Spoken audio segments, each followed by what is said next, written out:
Hello everyone, आज हम बात करने वाले हैं ICMR JRF इम्यूनोलॉजी के रिगार्डिंग। मेरा नाम शिखा मित्तल है एंड मैं आपको कवर कराने वाली हूँ ICMR JRF से रिलेटेड इम्यूनोलॉजी।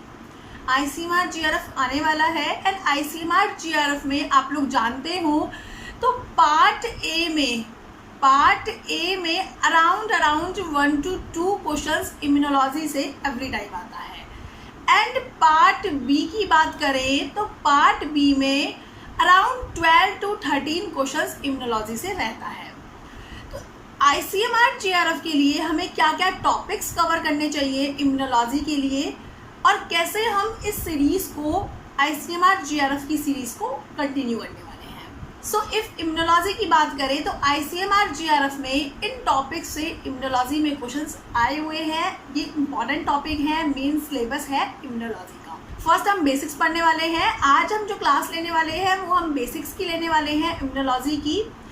देन हम इम्यूनोग्लोबुलिन के रिगार्डिंग पढ़ेंगे 2 क्लासेस में। Then antigen, then cells, overall cells कौन कौन सी हैं इम्यून सिस्टम में, ऑर्गन्स उनके रिगार्डिंग।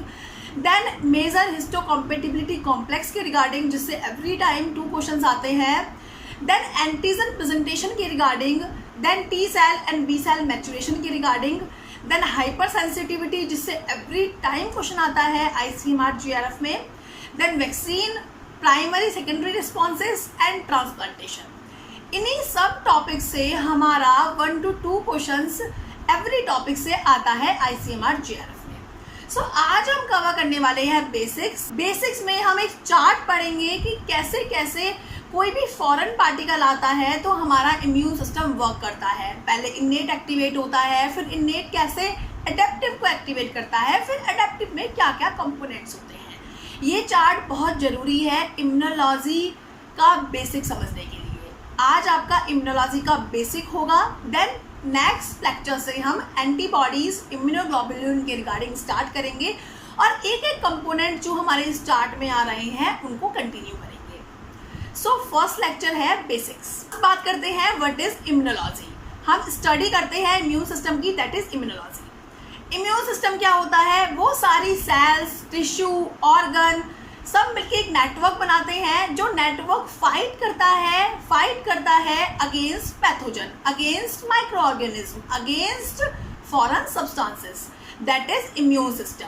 और यही हमें कैपेबिलिटी देता है, प्रॉपर्टी देता है जिसको हम बोलते हैं इम्यूनिटी। इम्यूनिटी वो कैपेबिलिटी है, हम रेसिस्ट कर सकते हैं माइक्रो ऑर्गेनिज्म को, पैथोजन को, फॉरेन सब्सटेंसेस को बॉडी में आने से, बॉडी को हार्म करने से, दैट इज इम्यूनिटी। अब हमारी इम्यूनिटी 2 टाइप्स की होती है, innate immunity and adaptive immunity. Innate and adaptive. Innate immunity को हम नेटिव इम्यूनिटी भी बोलते हैं। इन्नेट इम्यूनिटी को हम नेटिव इम्यूनिटी भी बोलते हैं। इन्नेट इम्यूनिटी, नेटिव इम्यूनिटी हमें बर्थ से मिलती है, हमें गिफ्ट मिलता है बर्थ से, that is innate immunity. Innate immunity एक बैरियर का काम करती है जो कि माइक्रो ऑर्गेनिज्म को, पैथोजन को बॉडी में एंटर नहीं करने देती, और इफ एंट्री कर भी लेता है तो हमारे बॉडी के सिस्टम को वो ना हार्म करे, उसको डिस्ट्रॉय करने का काम करती है, that is innate immunity. Innate immunity हमें बर्थ से मिलती है। तो इन्नेट इम्यूनिटी हमारी नॉन स्पेसिफिक होती है। नॉन स्पेसिफिक होती है, वो बिल्कुल स्पेसिफिक नहीं होती कि उसको किस पैथोजन को एंट्री देना है, किसको नहीं देना। वो सिंपल किसी भी पैथोजन को एंट्री नहीं देती है, वो कोई भी रिकॉग्निशन नहीं करती, सिंपल उसको एंट्री नहीं देना है और इफ एंट्री हो गया है तो सेल्स के थ्रू किल कर देना है।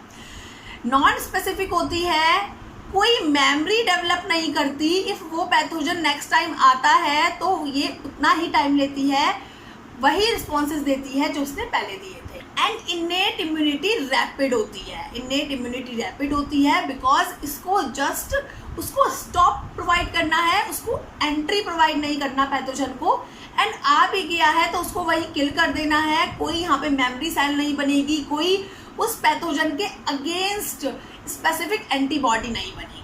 तो ये होती है हमारी इन्नेट इम्यूनिटी। इन्नेट इम्यूनिटी को हम कंपेयर कर सकते हैं, हम अपने घर में प्रोटेक्शन के लिए गेट यूज़ करते हैं। गेट हर एक इंसान को आने से रोकता है। इफ़ हमारे पास की होगी, हम अंदर आ जाएंगे तो इट मीन्स हम फॉरेन पार्टिकल नहीं है।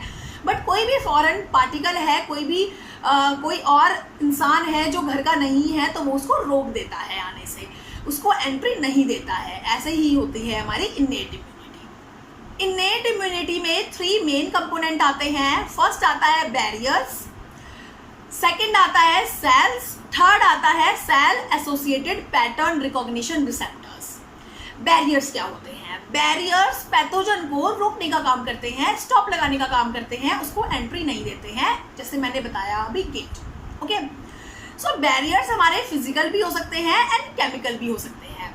फिजिकल बैरियर की हम बात करें तो हम बोल सकते हैं skin and mucosal membrane. Skin and mucosal membrane.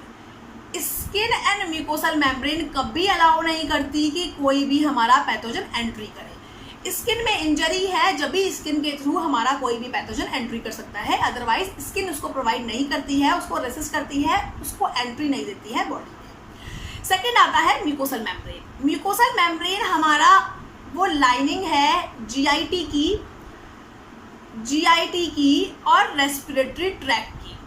हमारा कोई भी पैथोजन एंट्री नहीं कर रहा है स्किन के थ्रू, तो वो हमारा जीआईटी के थ्रू और रेस्पिरेटरी ट्रैक्ट के थ्रू एंट्री कर सकता है फूड एंड एयर से। अब इफ वहां से पैथोजन आ रहा है तो उसकी एंट्री तो हो गई है, बट वहीं पे वो एंट्रैप हो जाएगा। म्यूकोसा मेम्ब्रेन उसको एंट्रैप कर लेंगी और उसको वहीं किल कर देंगी। उसकी एंट्री हो जाएगी बट वो किल हो जाएगा, उसको वहीं किल कर देंगी। जीआईटी एंड रेस्पिरेटरी ट्रैक्ट हमारी लाइनिंग होती है फुल, किससे? म्यूकोसल मेम्ब्रेन से, जो कि उसको वहीं रोक देती है, स्टॉप कर देती है, किल कर देती है। ये हो गए, इट मीन्स इन्नेट इम्यूनिटी हमारी फर्स्ट लाइन ऑफ डिफेंस है। First line of defence means पहले जो प्रोटेक्शन प्रोवाइड कर रही है वो पहले इन्नेट इम्यूनिटी ही है। आप सोचिए कि कोई भी गेट है, गेट बंद है तो कोई भी नहीं आ पाएगा अंदर, फॉरेन कोई भी इंसान नहीं आ पाएगा अंदर। तो फर्स्ट लाइन ऑफ डिफेंस जो है हम लोगों का वो क्या है? गेट है। हम सो रहे हैं, हम एक्टिव नहीं है, बट गेट बंद है, इसकी वजह से कोई अंदर नहीं आ पाएगा। ओके, सेकेंड आता है हमारा सेल्स। सेकेंड आती है हमारी सेल्स। इफ बैरियर क्रॉस करके कोई भी पैथोजन हमारी बॉडी में एंट्री ले लेता है, बैरियर कैसे क्रॉस करके? या तो स्किन में इंजरी हो गई है और वो एंटर ले लिया है उसने, या वो म्यूकोसल मेम्ब्रेन में एंट्रैप नहीं हो पाया और उसने एंट्री ले ली है बॉडी में। तो यहाँ पे फंक्शन आता है सेल्स का। सेल्स, कौन कौन से सेल्स का फंक्शन आता है यहाँ पे? Neutrophils, macrophages, natural killer cells, monocyte, इन सेल का फंक्शन आता है। ये सेल्स हमारी प्रोटेक्शन प्रोवाइड करती हैं और ऑर्गेनिज्म को किल कर देती हैं। जो भी पैथोजन आया है उसको किल कर देती हैं। ये सेल्स, पैथोजन की एंट्री तो हो गई है, कोई नहीं, बट ये सेल्स एक्टिव रहती हैं और उसको वही किल कर देती हैं। एग्जाम्पल हम लेते हैं यहाँ पे न्यूट्रोफिल्स का। आपको बता दें कि न्यूट्रोफिल्स हमारी एक ऐसी सेल है जो कहीं भी इंजरी हो तो सबसे पहले न्यूट्रोफिल्स पहुंच जाती हैं। होता क्या है? न्यूट्रोफिल्स में हमारा रिसेप्टर होता है इंटरल्यूकिन 8 के लिए रिसेप्टर होता है। कहीं भी इंजरी हुई, इंटरल्यूकिन 8 वहाँ पे प्रोडक्शन होना स्टार्ट हो जाता है, रिलीज होना स्टार्ट हो जाता है। इंटरल्यूकिन 8 प्रोड्यूस होता है और हमारा ये इंटरल्यूकिन 8 को सेंस करती हुई कीमोटैक्सिस के थ्रू जहाँ पे इंजरी हुई है वहाँ पे पहुँच जाती हैं। अब ये क्या काम करती हैं? वहाँ पे इंजरी हुई है जिसकी वजह से पैथोजन एंट्री ले सकता है। स्किन इंजर्ड हुई है, फर्स्ट बैरियर क्रॉस हुआ है किसी भी रीजन की वजह से, जिसकी वजह से पैथोजन ने एंट्री ले ली है। तो ये क्या करेंगी? न्यूट्रोफिल्स उस पैथोजन को किल कर देती हैं। न्यूट्रोफिल्स क्या करेंगी? न्यूट्रोफिल्स हमारी एक बैक्टीरियोसाइडल प्रोटीन रिलीज करती हैं, डिफेंसिन एक बैक्टीरियोसाइडल प्रोटीन रिलीज करती हैं, जो कि हमारा जो बैक्टीरिया है उसकी सेल वॉल को डिस्ट्रॉय कर देगा, उसको किल कर देगा। तो हुआ ना ये काम इन्नेट इम्यूनिटी का कि इफ बैरियर ने धोखा दे दिया, बैरियर इंजर्ड हो गया, तो कोई नहीं, जो सबसे पहले एक्ट करेंगी वो होती हैं हमारी cells, neutrophils, macrophages, natural killer cells, monocytes. यहाँ पे मैंने आपको न्यूट्रोफिल्स का एग्जांपल बताया। न्यूट्रोफिल कीमोटैक्सिस परफॉर्म करती है। अभी हम जब सेल्स लेंगे इम्यून सिस्टम की तो वहाँ पे हम डीप में पढ़ेंगे न्यूट्रोफिल्स के रिगार्डिंग। ओके, न्यूट्रोफिल सबसे पहले पहुँचती है। ये वाला क्वेश्चन आ सकता है ICMR में, ऑलरेडी आया भी हुआ है CSIR में, कि कोई भी इन्फेक्शन हो तो सबसे पहला सेल्स, इम्यून सेल्स जो उस इन्फेक्शन साइट पे रीच करेगा वो होती हैं न्यूट्रोफिल्स। समझ में आ गया यहाँ तक? देन हमारा थर्ड आता है cell associated pattern recognition receptor and sensors. अब ये क्या बला है? ओके, क्या होता है, कुछ सेल्स होती हैं या कुछ मॉलिक्यूल होते हैं ब्लड में, जो मॉलिक्यूल पैटर्न को रिकॉग्नाइज करते हैं। उनके पास ऐसा रिसेप्टर है कि वो पैटर्न को रिकॉग्नाइज करें।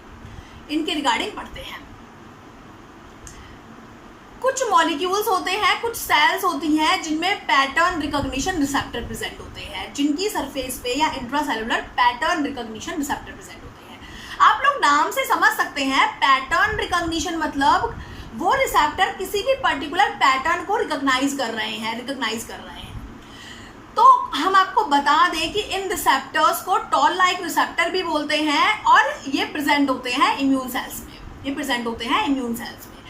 इन रिसेप्टर के अंदर एबिलिटी होती है कि ये PAMP, pathogen associated molecular pattern को रिकॉग्नाइज करते हैं। पैथोजन एसोसिएटेड मॉलिक्यूलर पैटर्न को। अब ये पैथोजन एसोसिएटेड मॉलिक्यूलर पैटर्न क्या है? हमारा जो भी पैथोजन होता है उसका खुद का एक पैटर्न होता है। कोई भी पैटर्न हो सकता है स्पेसिफिक। वो पैटर्न हमारा पेलिन और फ्लैजेलिन प्रोटीन भी हो सकती है। वो पैटर्न हमारा लिपोपॉलीसैकेराइड भी हो सकती है ग्राम नेगेटिव बैक्टीरिया के केस में। वो पैटर्न हमारा लिपोटिकोइक एसिड भी हो सकता है ग्राम पॉजिटिव बैक्टीरिया के केस में। कोई भी पैटर्न हो सकता है। तो ये जो रिसेप्टर्स होते हैं, रिसेप्टर्स कहाँ प्रेजेंट है? इम्यून सेल्स पे प्रेजेंट है। इम्यून सेल्स पे रिसेप्टर प्रेजेंट है। ये रिसेप्टर किसी भी पैटर्न को रिकॉग्नाइज करते हैं और ये एक्टिव हो जाती हैं सेल्स और ये किल कर देती हैं उस पैथोजन को। जब पैथोजन का पैटर्न उनको पता है कि कौन से पैटर्न पे क्या रिस्पॉन्स करना है, वो वही रिस्पॉन्स करती हैं और हमारा किल कर देती हैं पैथोजन को। तो हुआ ना ये स्टार्टिंग का first line defence. Barrier break हो गया तो क्या हुआ? सेल्स प्रेजेंट हैं, पैटर्न्स प्रेजेंट हैं, पैटर्न एसोसिएटेड रिसेप्टर प्रेजेंट है। ये वर्क करने के लिए है ना। तो ये जो हमारा पैटर्न होता है, ये इसका हमारा स्ट्रक्चर है। ये पैटर्न रिसेप्टर जो है, इसमें हमारा एक एक्सटीरियर डोमेन होता है जो ल्यूसीन रिच रिपीट होता है और हमारा एक इंटीरियर डोमेन होता है जो हमारा TIR डोमेन होता है, toll interleukin receptor domain. Okay, अब होता क्या है, एक्सटीरियर डोमेन से इन्होंने रिकॉग्नाइज किया पैटर्न को। जब इन्होंने पैटर्न को रिकॉग्नाइज किया तो इन्होंने वो सिग्नल भेजा TIR डोमेन के पास। अब TIR डोमेन के पास वो सिग्नल भेजा, TIR डोमेन ने हमारा एक्टिवेट किया हमारा MYD88 प्रोटीन को, जो कि हमारी साइटोसोल में प्रेजेंट थी। इसने हमारा एक्टिवेट किया ट्रांसक्रिप्शन फैक्टर को, NF-κB को एक्टिवेट किया। NF-κB ने हमारा एक्टिवेट किया आगे कुछ जीन्स को। किस टाइप के जीन्स को? साइटोकाइंस जीन को एक्टिवेट किया। साइटोकाइंस का प्रोडक्शन हुआ, मतलब इंटरल्यूकिन्स का प्रोडक्शन हुआ हमारा, और इंटरफेरॉन्स का प्रोडक्शन हुआ हमारा। इन सब का प्रोडक्शन हुआ और इन सब के प्रोडक्शन की वजह से एक तो रिस्पॉन्स आया, वो पैथोजन किल हुआ। साथ में इनकी वजह से हमारा अडेप्टिव इम्यूनिटी एक्टिवेट हुई।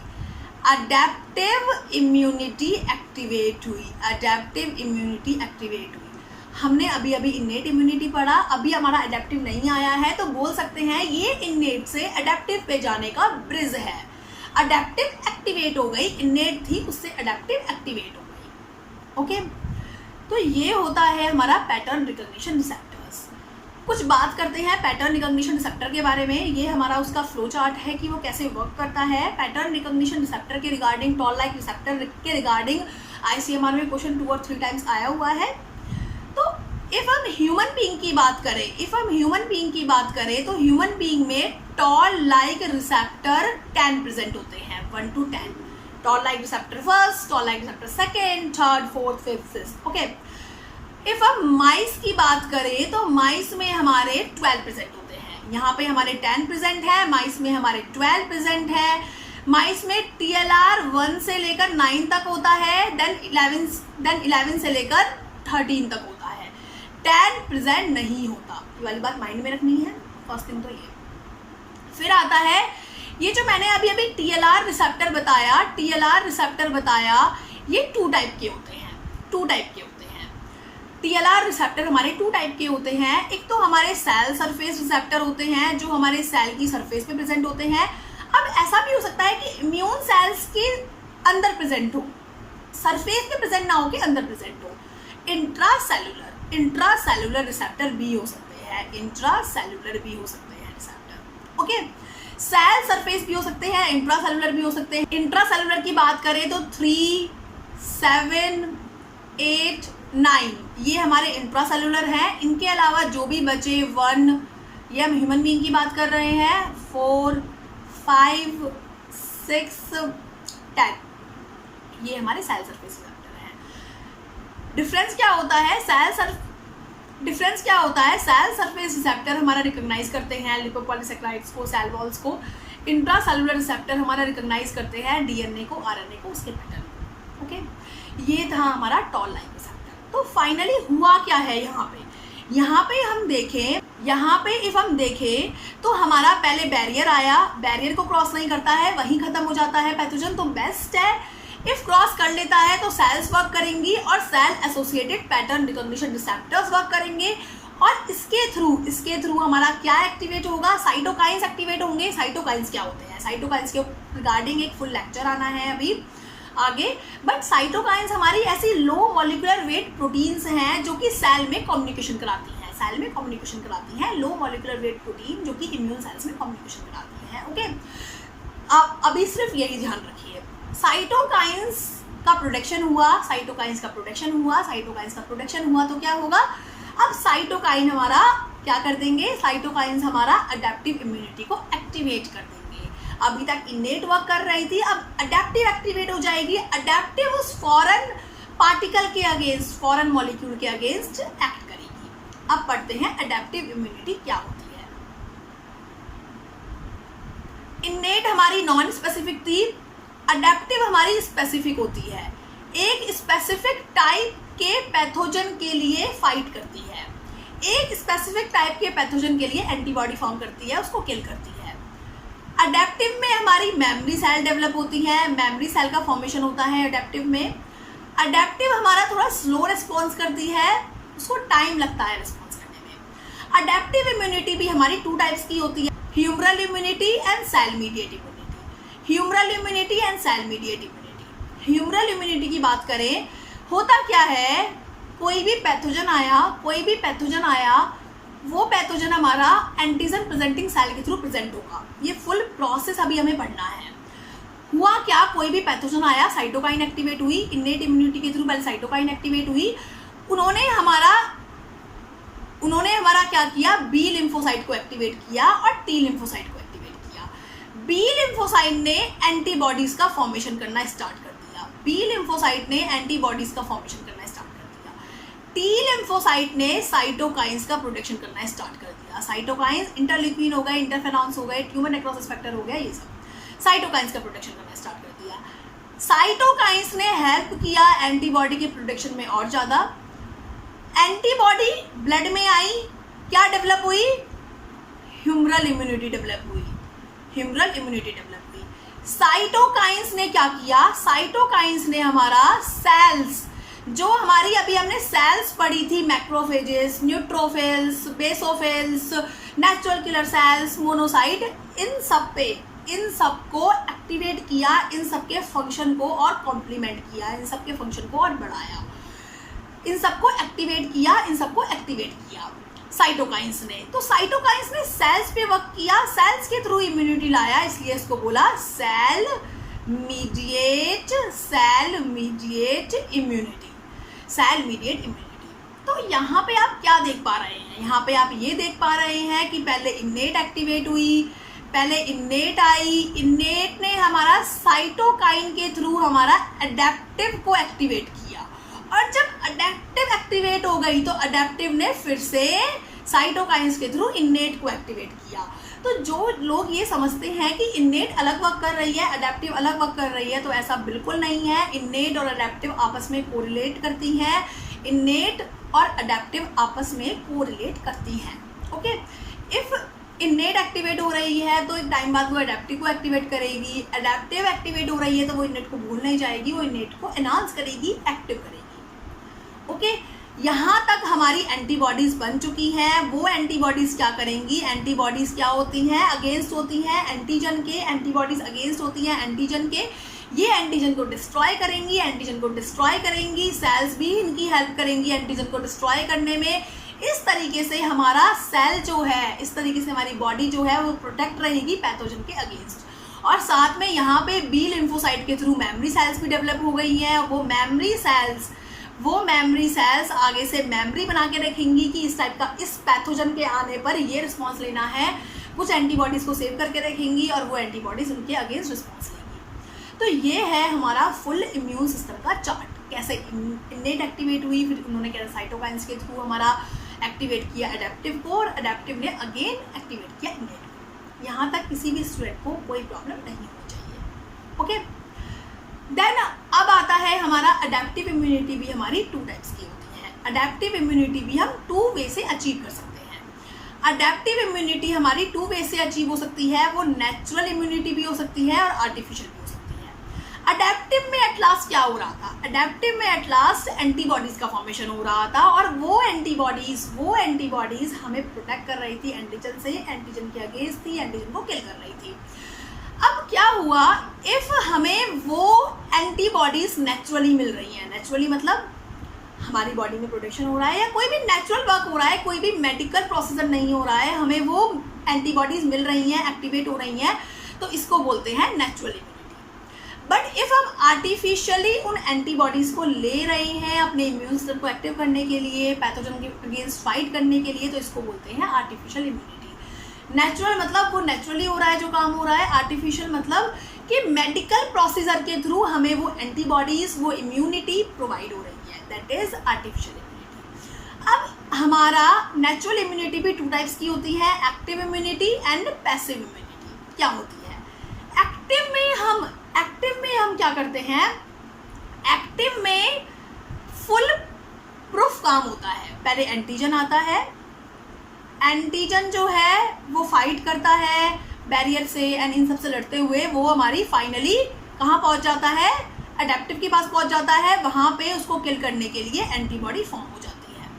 एट लास्ट यहाँ पे भी एंटीबॉडी फॉर्म हुई है, इम्यूनिटी मिली है, बट वो हमारा एंटीजन के थ्रू हुई है। बट पैसिव में क्या होता है, पैसिव में डायरेक्ट हमें एंटीबॉडी मिलती है, नेचुरली मिल रही है, ये नेचुरल पैसिव है, ये नेचुरल का एक्टिव है, नेचुरल का पैसिव है। एंटीबॉडी मिल रही है जिससे हम फाइट कर सकते हैं एंटीजन के अगेंस्ट, बट वो हमें एंटीजन के थ्रू नहीं मिल रही है, हमें एंटीबॉडी मिल रही है नेचुरली। कैसे, इफ़ नॉर्मल एंटीजन आता है हमारा तो ये प्रोसेस होता है, बट इफ़ कोई भी फीटस है वो मदर से एंटीबॉडी लेता है, कोई भी फीटस है वो मदर से एंटीबॉडी लेता है। नेचुरल वे में प्लेसेंटा के थ्रू हमारी एंटीबॉडी पास होती है फीटस में। कौन सी होती है पास, IgG एंटीबॉडी पास होती है प्लेसेंटा के थ्रू। ओके, अब प्लेसेंटा के थ्रू IgG आ रही है तो क्या फीटस के अंदर एंटीजन आया जिसकी वजह से ये एंटीबॉडी डेवलप हुई? क्या फीटस के अंदर ये एंटीबॉडी डेवलप हुई? नहीं, मदर के अंदर आई और मदर से फीटस में आई, एंटीबॉडी आई, एंटीजन नहीं आया, antibody I. Okay, but natural हुआ है, इसमें कोई मेडिकल प्रोसीजर नहीं है, इसलिए इसको बोला natural passive immunity. Okay, artificial में भी एक्टिव इम्यूनिटी आती है। आर्टिफिशियली क्या हुआ, एंटीजन दिया गया जिसकी वजह से हमारी बॉडी ने एंटीबॉडी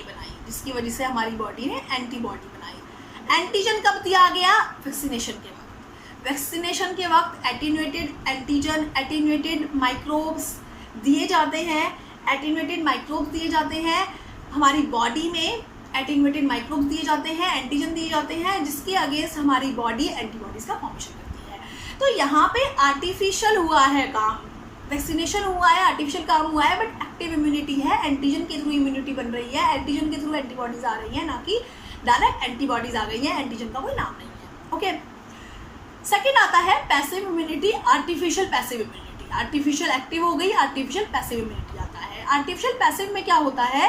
डायरेक्ट एंटीबॉडी दी जाती है, डायरेक्ट एंटीबॉडी दी जाती है। जैसे हम बात कर सकते हैं रेबीज वैक्सीन के रिगार्डिंग, जैसे हम बोल सकते हैं स्नेक एंटीवेनम। स्नेक एंटीवेनम में भी हमें क्या दिया जाता है? डायरेक्ट एंटीबॉडी दी जाती है, बिकॉज फास्ट हमें क्योर करना होता है, इसलिए हमें डायरेक्ट एंटीबॉडी दी जाती है। इफ एंटीजन आएगा फिर एंटीबॉडी फॉर्म होगा तो वो उसमें बहुत टाइम लगेगा। ओके, तो ये है हमारा एडेप्टिव इम्यूनिटी के बेस। एक्टिव में याद रखिए, एक्टिव में डायरेक्ट एंटीजन आ रहा है जिसकी वजह से एंटीबॉडी फॉर्म हो रही है, चाहे वो आर्टिफिशियल है चाहे वो नेचुरल है। बट पैसिव में डायरेक्ट एंटीबॉडी आ रही है, एंटीजन नहीं आया, बॉडी ने रिस्पॉन्स नहीं किया, बॉडी ने फाइट करने के लिए उसको वेपन मिल गया, बट उसने मेहनत नहीं करी उस वेपन को बनाने के लिए। ओके, एक्टिव में एंटीजन आया, दुश्मन आए, बॉडी ने मेहनत करी, वेपन बनाया, और वेपन क्या था? एंटीबॉडीज। ये है हमारा एक्टिव और पैसिव का डिफरेंस, जो हमारा ICMR एग्जाम में ऑलरेडी आया हुआ है। ओके, सो फाइनली हमने आज innate immunity and adaptive immunity पढ़ा।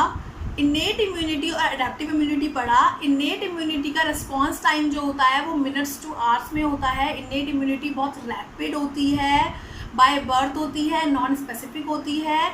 और अडेप्टिव इम्यूनिटी में बी सेल एक्टिवेट होंगी, टी सेल एक्टिवेट होंगी, इसको टाइम लग जाता है, और ये हमारा काफ़ी स्लो प्रोसेस होता है, ये हमारा काफ़ी स्लो प्रोसेस होता है। इनेट इम्यूनिटी में स्पेसिफिसिटी बहुत कम होती है, बट अडेप्टिव डाइवर्स होती हैं, उनमें स्पेसिफिसिटी होती है। इनेट इम्यूनिटी रिस्पॉन्स करती है हमेशा एक जैसा ही, कोई भी पैथोजन आएगा तो उसको रोकना है, स्किन को तो उसको रोकना है, कोई डिफरेंट वो प्रोटोकॉल डिफरेंट वे से नहीं रोक रही है।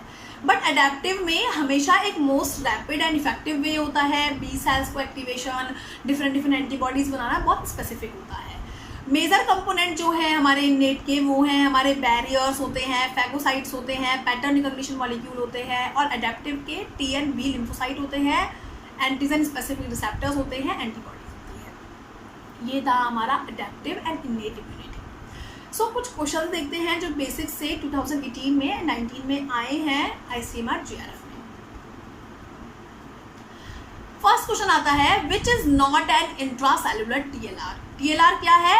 Toll like receptor. कौन सा इनमें से इंट्रासेलुलर TLR नहीं है? इंट्रासेलुलर मीन्स वो अंदर प्रेजेंट है सेल के। क्या बताया था? इंट्रासेलुलर TLR हमारे 4 होते हैं, 3, 7, 8, 9, ये हमारे इंट्रासेलुलर TLR है। तो कौन सा नहीं है? 2, सेकेंड वन इसमें इंट्रासेलुलर TLR नहीं है। करेक्ट आंसर आता है ए आंसर। नेक्स्ट क्वेश्चन आता है passive immunity is obtain through injecting. Passive immunity कैसे मिलती है? एक्टिव इम्यूनिटी एंटीजन के थ्रू मिलती है, एंटीजन के अगेंस्ट फाइट करती है बॉडी जब एक्टिव होती है इम्यूनिटी। पैसिव इम्यूनिटी हमें एंटीजन के अगेंस्ट नहीं मिलती, पैसिव इम्यूनिटी हमें एंटीजन की वजह से नहीं मिलती, पैसिव इम्यूनिटी हमें एंटीबॉडीज़ को डायरेक्ट इंजेक्ट करने में मिलती है। सो आंसर आता है हमारा एंटीबॉडीज़। एंटीबॉडीज़ को डायरेक्ट इंजेक्ट करने पर हमें पैसिव इम्यूनिटी मिलती है। सो इस टाइप से हमारे कुछ क्वेश्चंस हैं जो बेसिक से आते हैं, स्पेशली टॉल लाइक रिसेप्टर से आते हैं। टॉल लाइक रिसेप्टर को अच्छे से पढ़ के जाना है। टॉल लाइक रिसेप्टर से एवरी टाइम क्वेश्चन आता है, एंड पैसिव, एक्टिव, एडेप्टिव, इनेट, इनके रिगार्डिंग भी क्वेश्चन आता है। ये हमारा बेसिक था इम्यूनोलॉजी के रिगार्डिंग। अब क्या हुआ? इनेट और अडेप्टिव के आने की वजह से एट लास्ट एंटीबॉडीज आई। अब एंटीबॉडीज क्या होती हैं, इम्यूनोग्लोबुलिन्स क्या होते हैं, फर्स्ट हम इसके रिगार्डिंग बात करेंगे नेक्स्ट वीडियो में। इम्यूनोग्लोबुलिन्स एंड एंटीबॉडीज, बिकॉज यही वो है जो हमारा अगेंस्ट है, एंटीजन के अगेंस्ट एक्ट कर रही है एंटीजन के। सो नेक्स्ट वीडियो में हम बात करेंगे इम्यूनोग्लोबुलिन्स के रिगार्डिंग। इम्यूनोग्लोबुलिन से हमेशा 2 क्वेश्चंस आते ही आते हैं ICMR GRF में। ओके, सो मिलते हैं नेक्स्ट लेक्चर में इम्यूनोग्लोबुलिन्स में। Best of luck, thank you.